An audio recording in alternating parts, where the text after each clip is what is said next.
It's been a minute since we talked about J.K. Rowling and what she's up to. Would you guess that it's more transphobia? would you would you put money on more transphobia? Well, it's crazier than that. Like it's crazier than just transphobia. So let's get into it. If you are not aware, David Tennant, I know it's related. Hold on. David Tennant, who was the Doctor in Doctor Who era, like 10 plus years ago. He is also in Good Omens, and he also was Barty Crouch Jr. in the third Harry Potter movie. He was the like crazy one with the tongue. It was like, he had that tick. So he's related to J.K. Rowling in the sense that he was in the movies of her property. But if you also didn't know, David Tennant, apparently one of his is non-binary. So he has this like, oh, we're going to support, it's the fourth movie. Anyway, David Tennant also has a trans kid, basically a non-binary kid. And he regularly is seen in public, wearing trans supportive shirts, just like giving interviews and saying like that he supports trans people. And let's see if we can pull up a picture really quick. He recently was seen wearing this shirt that says, "You will have to go through me." He wore another shirt one time that said like, "Leave trans kids alone, you freaks," or something like that. Yeah, leave trans kids alone, you absolute freaks. And this was actually the Good Omens 2 promo pictures, or like, leading up into the season, he wore this shirt. So just generally, being super supportive of trans people. Thank you, Alice Rosas, for the $20 donation. I really appreciate that. That is going to help me save up money to go to, move 2,000 miles across the country, which I'm going to do later this year. Thank you. I really appreciate that. So yeah, David Tennant basically has been showing his trans proudly, loudly for quite a while. I love him, right? He was my favorite Doctor anyway. I mean, I really like Matt Smith's performances as the Doctor, but I don't think he's like my actual favorite. I think that Matt Smith would just be like a clueless diva about the trans issue. I mean, well, he supports his co-star Emma Darcy's they, them pronouns. So I guess I just always assume that Matt Smith is just kind of like a dumb person, not in a mean way, but just, you know what I mean? Like he's just not really thinking too hard. But anyway, so both of my favorite Doctors are trans supportive, which is awesome. But anyway, so David Tennant, that's where we're starting this show today, because David Tennant recently gave a speech. He got like he got a reward, right? He got an award, excuse me. So he was recognized at the British LGBT Awards for his allyship to his community. During the acceptance speech, he said he was, quote, a little depressed about being awarded for believing that everyone has the right to, quote, be who they want to be and live their life how they want to live it, as long as they are not hurting anyone else. Because it's common sense, isn't it? He said. Before then calling out UK Minister for Women and Equality's Kemi Badenoch, who has previously said she would shut out trans women from certain spaces. He says, quote, however, until we wake up and Kemi Badenoch doesn't exist anymore, and I don't wish ill of her, I just wish her to shut up. Whilst we do live in this world, I am honored to receive this award. And then, of course, the Kemi transphobic lady responded on social media, calling the Scottish actor a rich lefty white male celebrity so blinded by ideology he can't see the optics of attacking the only black woman in government by calling publicly for my existence to end. Yeah, I mean, I'm not really going to comment on the optics of that specifically. It's like, maybe if you would not be transphobic, it's like, do you think that being black shields you from commentary about like your transphobia? Do you think that people can't criticize you and say that they wish you were no longer part of the government? Because that's what he means. He means like, I wish you didn't exist in the government. I wish you would shut up about this. This affects my family. And like, that's the other thing that's so obnoxious about these people. They're calling it gender ideology. That happened on the Transatlantic Collins show this past week when we were arguing with Matthew. He kept calling it trans ideology. And it's like, no, it's just trans people. It's just trans people who feel very strongly about themselves. Like, y'all have constructed this gender binary ideology and we are trying to find our space within that. It's like trans ideology is not a thing. And it's like when it's your own family members, especially, it's like, it's not a trans ideology thing. It's that my kid, in this instance, David Tennant's kid, is non-binary and trans, and they deserve to be supported and to exist in public. Rowling retweeted, because remember, this is about Rowling, retweeted a BBC article which characterized Tennant and Badenoch's public sparring as a row, which means like a fight or an argument, arguing that it's because Tennant is part of the, quote, gender Taliban, and he receives, quote, special dispensation from the media, for they are a holy caste. Yeah, so she retweeted this article saying, but the utterances of the gender Taliban receive special dispensation, for they are a holy caste. The weird cultish way that she speaks is super strange. Badenoch is constantly saying, oh, identity politics is bad. That's what the left does, blah, blah, blah, blah, blah. And now she's like, this white man is criticizing me. True. Hi, I'm Alexander, and this is Mitternacht. You should hit the like button and subscribe and check out the Patreon. And ooh, look at this hoodie I'm wearing. It's merch. Check it out. Links in the description. Thank you. In a following post, Rowling shared a screenshot of past comments made by Tennant about transphobic people, in which David Tennant said, quote, it's a tiny bunch of whinging fuckers who are on the wrong side of history, and they'll all go away soon. She says, this man is talking about rape survivors. Wow, I can't talk. Who want female-only care. The nurses currently suing their health trust for making them change in front of a man. Girls and women losing sporting opportunities to males. And female prisoners incarcerated with convicted sex offenders. Also, it's really funny that phrasing implies that female prisoners are never convicted sex offenders. Like, there's an implication here that only males are convicted sex offenders. Quite interesting. So anyway, yes, he said something pro-trans. Rowling has gone after every person who used to work in her franchise who has said something pro-trans. Daniel Radcliffe, Emma Watson, Rupert Grint, like, she's basically disavowed all of them after they disavowed her, though. So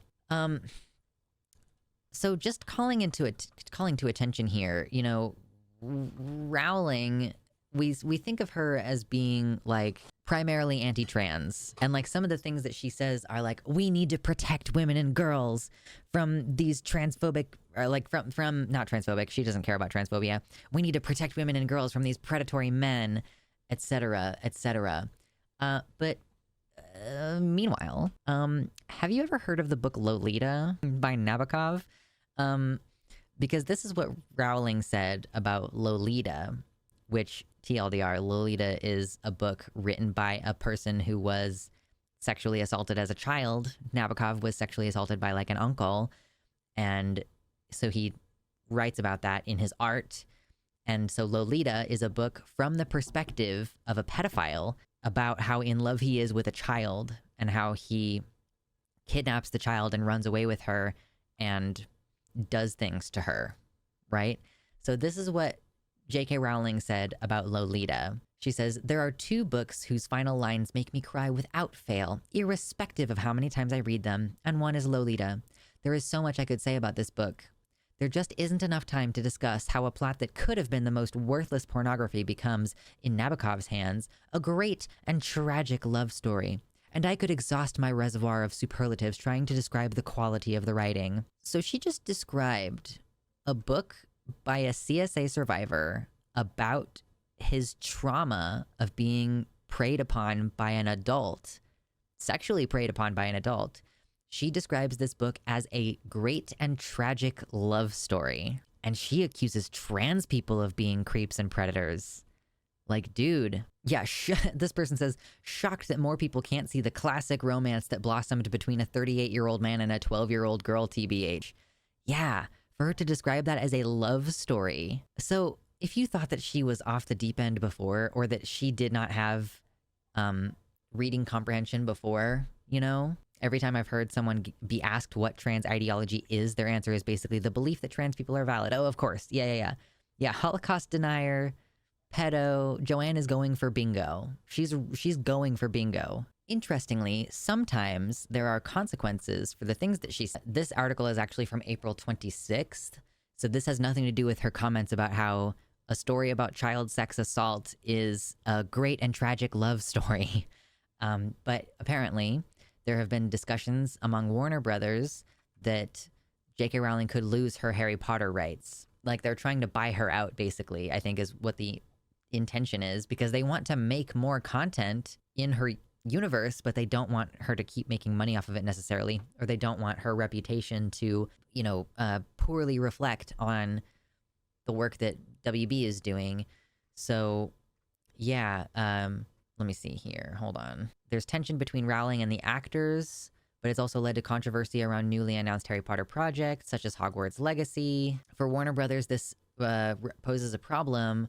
While Hogwarts Legacy was successful and the reboot will inevitably follow in its path, the chances of the franchise's former actors ever starring in a follow-up Harry Potter seem to grow slimmer by the day. Yeah, because the actors don't want to participate if J.K. Rowling is going to be involved or if she's going to be making money off of it. So Jeffrey Snyder is suggesting that this could lead Warner Brothers Discovery to buy Rowling out of the franchise. So on the one hand, there are sometimes consequences for being an absolute weirdo who cannot stop talking about trans people and is super obsessed with us, and we live rent-free in her head constantly every minute of the day.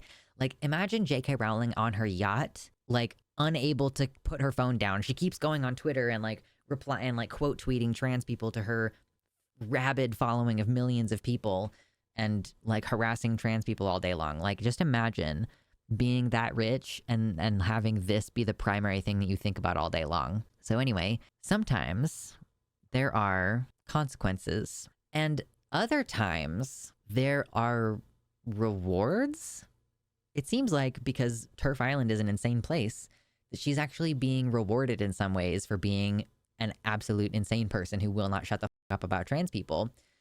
Because Rachel Reeves, the Shadow Chancellor, has said that the Labour Party, the Labour leadership, would be willing to meet J.K. Rowling to discuss her concerns about the party's policy on gender recognition certificates. Bearing in mind, y'all, a gender recognition certificate in the UK has nothing to do with what bathroom you use. It has nothing to do with what gender marker is on your passport. A gender recognition certificate specifically changes the name and gender, the gender that you have on your marriage license. So right now, if you're a trans person who doesn't go through all the requirements and go before a committee to get this gender recognition certificate, if you want to get married, you have to be married and listed as the thing that you were assigned at birth. And the same is also true of your death certificate and your birth certificate. But so a trans person in the UK, if they don't go through, all of the medical changes and all of the social changes and go before this committee of cis people who decide if you get a gender recognition certificate, they will be listed as, a trans woman will be listed as a man when she dies. You remember that teenager, Brianna Jai? She died and was labeled a male at the time of her death. Yeah, I can't marry my partner right now because I don't have one of those things. That's the thing. It's like people usually are just like, I won't get married because I need this additional thing. And again, a gender recognition certificate has nothing to do with what bathroom you use or, what ward in the hospital you get put in, or you can literally change the gender on your passport to match your appearance and match your identification, your identity. But so they're asking a billionaire who has nothing to do with this. Hold on, there was a great tweet that I retweeted, and I want to see if I can find it. Yeah, this person says, "I'm very uncomfortable with a billionaire author getting privileged access to a party that may shortly be in power to discuss the rights of a minority group she doesn't belong to, who have experienced a massive increase in hate crime and whom she believes have too many rights." Why are you asking her opinion about this? While campaigning in Scotland, Reeves said, "We're not going to be changing anything around biological sex. The Equality Act stands, and the protection of single-sex spaces based on biological sex will absolutely stay. I don't actually think that that's part of the Equality Act. Labor introduced the Equality Act. It is very important to us, and that protection for single-sex spaces." Again, so do you think trans women are safe in male spaces? Or is this a separate but equal thing? I realize that they haven't worked through the separate but equal concept over there in the UK, but wow. Asked about J.K. Rowling, who said in a Times article on Saturday that she would find it hard to vote for Labour while the party was, quote, dismissive and often offensive toward women fighting to retain the rights their foremothers thought were won for all time, Reeves said, "We're really happy to talk to J.K. Rowling to give her assurances about same-sex spaces. For me, those protections, whether it's about prisons, refuges, changing spaces, that is really important to me. It is really important to the Labour Party that those single-sex spaces based on biological sex are protected. And nothing in our plans goes contrary to that, if nothing at all." Yeah, like, why do you care what this dumbass who is obsessed and bigoted has to say about this? I feel like, it has to be so disappointing to be in the UK, just as much as it's disappointing to be in the US, where we are talking about how even Democrats are trying to say, well, we don't support trans kids having access to this certain care. We're okay with this, but we're not okay with this. Or we need to put restrictions on such and such. Like, the party that's supposed to be the left party, just increasingly trying to appeal to right-wingers and the concept of centrism. And Rowling agreed to meet with them about their gender policy. Like, why? Why? Why are you trying to give your assurances to this billionaire who has nothing to do with this situation? She's agreed to a meeting with Labour after Rachel Reeves said the party would be happy to give her assurances.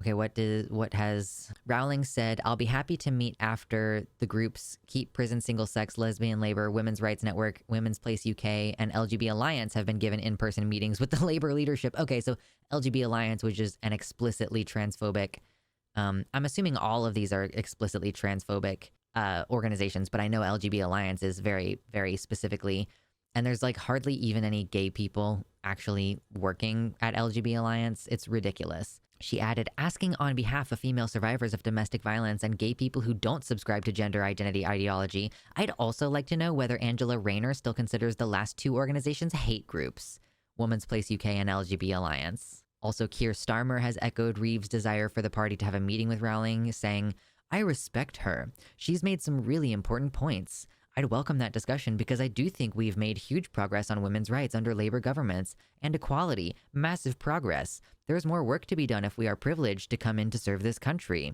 Yeah, so right now, in order to get a gender recognition certificate, which again basically just changes like certain things about your documentation, people are being asked to show evidence from, quote, a variety of different sources over a 2-year period.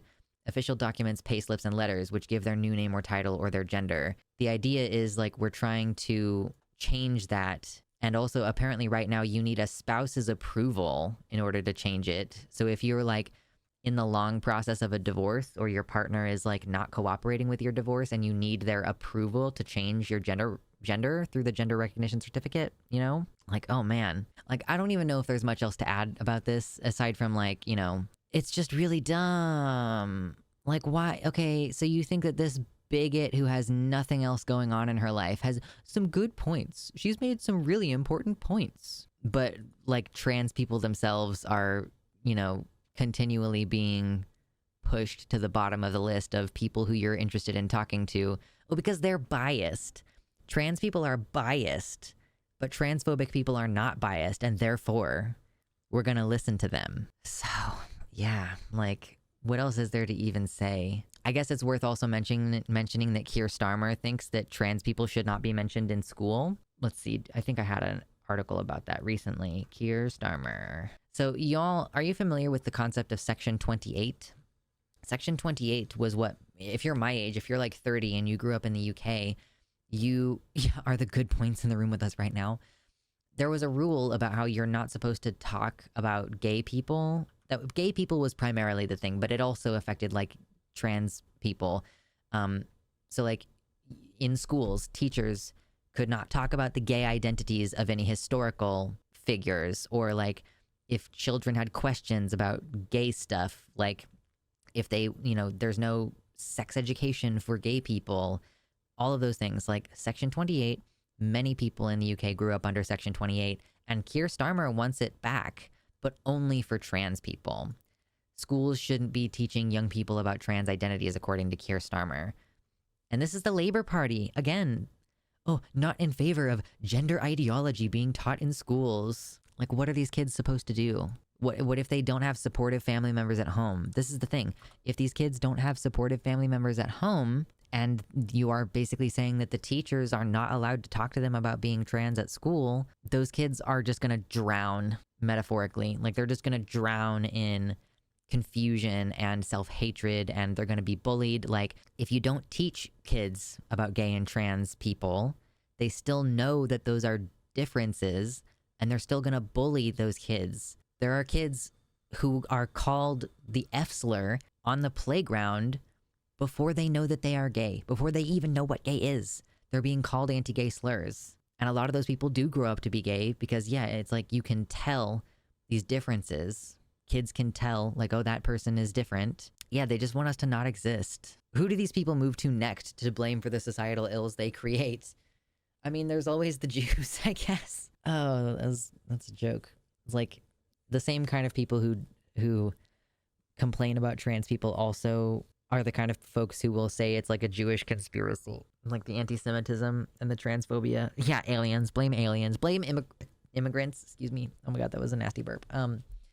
You know, there's always some group to blame. But yeah, yay, J.K. Rowling being rewarded for being a constant bigot by having government leaders offering to meet with her and like, we need to assure her. You know, do you think that she holds that much sway over the female vote in your country? Realizing now that some of my elementary teachers who didn't like me realized I was growing up to be gay, etc. Yeah. Reverend says, I actually have DID because when I was a kid, I didn't have support, so I had to survive by creating another identity. Yeah, it's just causing dysfunction among children. Like, this party of people who are claiming to care so much about children are, first of all, like, again, remember, part of the conversation today was Rowling applauding Nabokov's Lolita as a tragic and great love story, even though Nabokov himself was using this as a way to work through his trauma of being sexually abused by an older family member and being ignored, like not having that attended to by his family. The party of Protect Children thinks that a story about a pedophile is heartwarming love story. Insane. Absolutely insane. Congratulations, JK.